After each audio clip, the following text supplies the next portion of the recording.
Brian and Kenzie in the morning. And Chicago's alternative all day. Q101. Brian and Kenzie on Q101. Got a text in from Chesterton from Edward saying, Kenzie's right, Anthropology, the store, if you go inside there, they're very involved in monkey studies inside the store. So make sure you stop in. Thanks for checking in from Chesterton today. And an hour away from Ticket Blitz Thursday, so at 8 o'clock we start giving away tickets for Q101's Twisted 2025. Every hour will be a different night because we have 4 nights, and we'll start with AJR. That'll be at 8 o'clock coming up in an hour. But first, let's get to sports. We have to. The Q101 Morning Crew. Sports. And we just poured one out for Jane Goodall. I'm not ready to pour one out for the season yet, but the Cubs arrived at Wrigley Wednesday. A chance to do something they haven't done in 9 years in 2016, clinch a playoff series at home.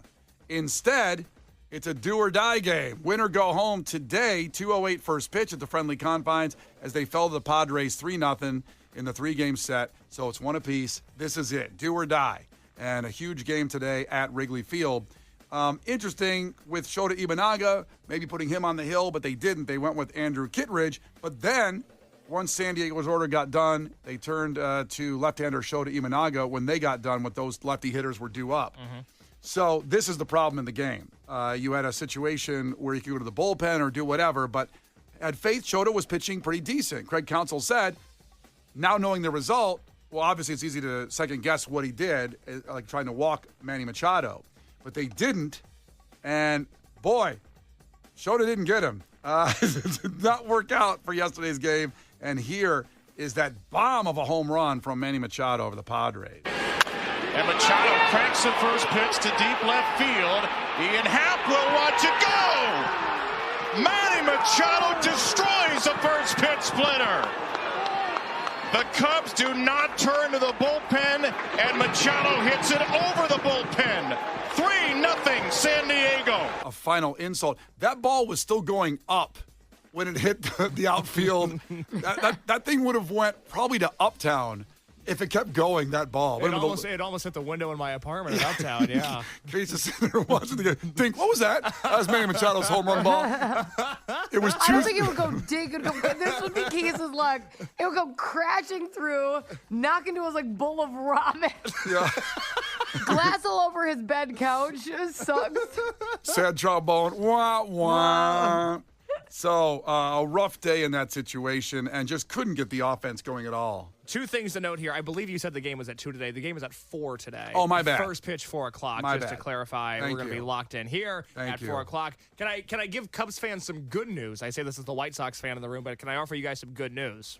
You can. I was going to give somewhat of a bad perspective from how the White Sox could have saved us all from happening, but go ahead with the good news first. Okay, we'll do good and then bad. Because it'd be good to end with good. No, but we'll do bad, and then we'll play a song, and we'll leave everybody feeling bad about themselves. Okay, give us some good news. The good news is that during the regular season, the Cubs were 46-24 following a loss, which was the best record in baseball following a loss. This is a team that did not lose multiple games in a row that often. A lot of the time, they are able to bounce back. 4 o'clock today, first pitch, season on the line. I have faith they'll bounce back. That's really a good stat. Uh-huh. I have another one like that's not so good. Okay. Happ, Tucker, and PCA so far this series are 0 for 18 with 11 Ks. These are the guys, well, 2 of them at least, want a massive contract coming up, PCA especially, deservingly so, being almost the MVP. But, these are the times when they have to stand up and show why you deserve the several $100 million contract, and they're not doing it. Mm-hmm. That's sad. It is sad. That's very sad. Okay, well, I think that's it. Also sad for their accountant. Also, Dylan Cease was on the hill yesterday for the Padres. My doppelganger. Pretty good pitcher. I'm a huge fan. Was on the White Sox, at one point. Yeah. Some people might have noticed Garrett Crochet pitching for the Red Sox 2 nights ago. 8 innings of incredible baseball. He was also on the White Sox at one point. Garrett Crochet, first off, doesn't look human in these games. No. He's like, you haven't seen Rocky IV yet, I'm but not. when Ivan Drago says he's like a piece of iron, that's what he looks like. Also, getting back to Manny Machado. Also, Manny Machado hitting that home run that was stupid, almost ended up in Case's apartment in Uptown, eating his ramen bowl, as Kenzie said. You know, back in 2019, there was a lot of talk of the White Sox making a bid for him, and we're not going to get into the $700 million business, which sounds like a bargain these days, by the way. Yes. And who cares, by the way? It's not our money. Should have spent the money on Machado. Remember when they signed all of his friends, and we were like, oh, my God, Manny Machado's going to be on the White Sox. And then they were like, actually, we just want to sign his less talented friends, not him. Do you know that, Kenzie, that's what the White Sox did? No. They signed his friends to say, hey, come and play with your friends, these bad baseball players. Okay. And then he didn't come. Mm-hmm. Oh. Or they didn't make a bid to get the money, either They didn't way. want to pay him all the money. They just wanted to pay the bad players money. Yeah. Also, complicated legacy of Fernando Tatis Jr., the Padres right fielder who made an amazing play in the 8th inning yesterday to prevent the Cubs from scoring. You know, famously in the White Sox organization. And they said, what if we give away this prospect for a washed up and aging James Shields, who, of course, flamed out as he would do on the South Side. And that was my third point, my perfect storm trifecta, because the play he made finished the game last night with Nico Horner making that ridiculous catch. I don't know how he ran. I don't know what they're doing, the Padres, but whatever they're doing, it looked pretty awesome yesterday. He's so long and so fast. He's just, I mean, he it's like, again, I make the reference to a video game when you get your full life back. That's what he looked like when he ran for that ball. Just all of a sudden kicked in right field. He made this catch. I mean, how did he catch that? So all these three White Sox former players, and you can say four because of Garrett Crochet, just watching him in the playoffs. Boy, wouldn't it have been cool if the White Sox kept all of them and just paid them? Well, the White Sox have so many ex-players in the playoffs this year, you would think, man, if those guys were just on the same team together, they'd probably win the World Series. You see, they were on the same team. They were on the same team, and it didn't work. You see, and if they were, it would have helped the Cubs, which led to my tease about 10 minutes ago. If the White Sox would have just spent money and kept good players, Cubs would have won yesterday, I think. And I apologize to Cubs fans on behalf of the White Sox. Well, it's not accepted. Brian and Kenzie in the morning. And Chicago's alternative all day. Q101. You can't defeat her. She's too powerful. Clash with Kenzie. Let the battle begin. Q101. Well, here we go. A chance to win passes to Revolutions, the musical featuring the music and lyrics of Tom Morello from Rage Against the Machine and our friend from Libertyville at the Goodman Theater. It starts this Saturday. That's when it opens. Goes till November 9th, and tickets are on sale now. Our great friends at the Goodman Theater. And as I said, a lot of people haven't been to all of Chicago's great historical theaters and iconic buildings. The Goodman Theater, one of those. And then you get the Tom Morello music. Forget about it. All in one deal. So we have Tina competing today against Kenzie in trivia. Tina, ahoy, tell us something about yourself. I have 2 cats, a dog, and I love musical theater. Okay. All right. Okay. Preach, girl. Yeah. Do they all get along, the 2 cats and dogs? Sometimes. The cats kind of don't like each other. Yeah. Oh, the cats are Oh, the it's problem. cat-on-cat violence. That's interesting. It's a real problem in this country. People don't really talk about that enough, the cat-on-cat violence. Well, the mainstream media won't touch it. Yeah, they want you to be afraid of other things out there. But As a musical theater girly, I'm sure you know the Sound of Music's about to be in town. Yes. Very exciting. I can't wait to go. how was that, Kenzie? Very exciting. Exciting! All right, well, this one is too with Revolutions at the Goodman Theater, and you can be there if you beat Kenzie in trivia. First one to 5 wins. Listen carefully. If Kenzie gets one wrong, you can steal a point. She can do the same to you. Call heads or tails, Tina. Tails. It is tails. You're up. Here we go, Tina. Okay. What is the name of the person who was credited with the invention of the telephone? Thomas Edison. Thomas Edison is not right. Oh. I know. I know. All these guys get mixed up. I get it. It's Well, so long ago. all these guys that did awesome things. Kenzie, who is it? Who invented the telephone? Who's credited for inventing the telephone? I don't know how to say his last name right, so I'm just gonna. The person who invented a phone is Antonio Mercusio or whatever, Mercusio. So that is not correct because he's not credited with the invention of the telephone. It's Alexander Graham Bell who gets full credit.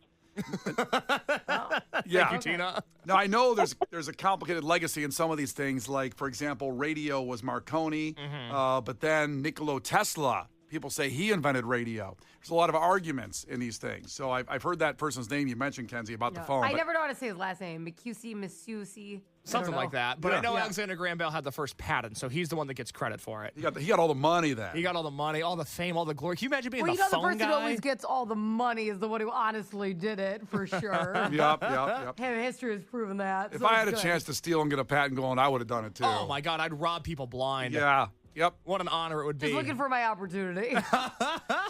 All right. So no points. No points through one question. And a lot of banter. And a lot of banter. We are running late now. Back to Kenzie. Oh, we're good. Kenzie, in 2023, 52% of all sales from Apple came from what product?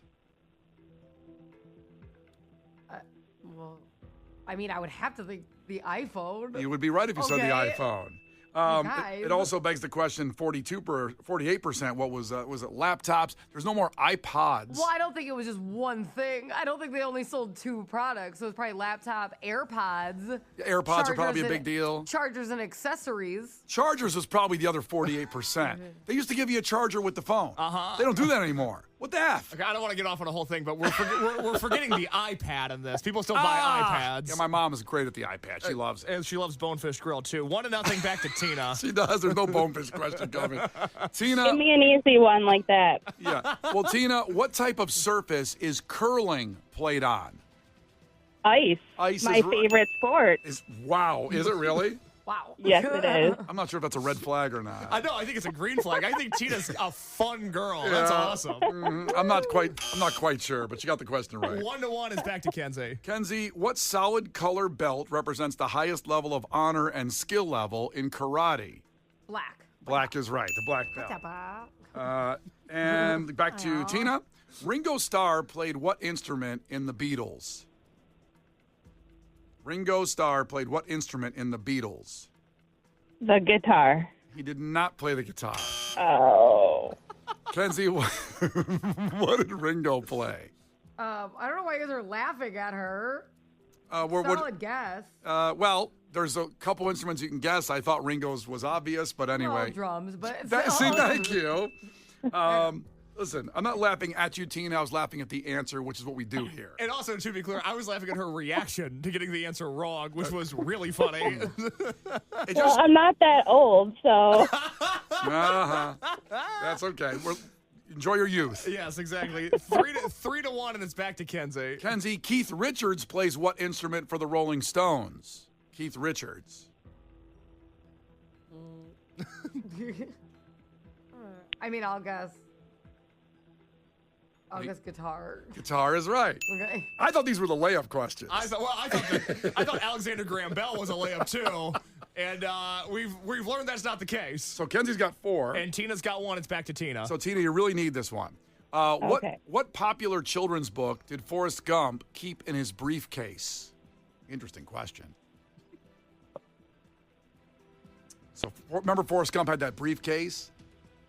I don't think that's what she's trying to think about. I'm the just Giving trying. Tree. I'm saying it again. The Giving Tree. The Giving Tree, great book. Great, but not the answer here. And now it's Kenzie for the win. Curious George. It was Curious George that he had in there. I know. But I hope you had fun. I did. I hope the cats didn't fight during it either. No. No. It's kind of funny that the picture of the cats in her, she has 2 cats and a dog. The cats are fighting. The dog goes, hey, guys, calm down. Look, we can work this out. Like the dog trying to solve the problem with the cats. That is funny, Brian. It makes me laugh. I don't know. All right, Tina, here's what you can do, Tina. We love you. You can hang up and then call right back because we're going to give away those tickets right now. God bless the baby. 312-591-8300. You want to go see Revolutions, an incredible musical at the Goodman Theater opening this Saturday, featuring the music and lyrics of Tom Morello from Rage Against the Machine. So call right now. Caller 10 is there from Brian and Kenzie and our great friends at the Goodman Theater. If you want to compete for these tomorrow at 7:10, we'll do it again right around then. We'll get people on the phones. Hang out for 2.5 minutes. After Lincoln Park, a chance at $1,000. No joke, $1,000 in 2.5 minutes. Brian and Kenzie on Q101. Brian and Kenzie in the morning. And Chicago's alternative all day. Q101.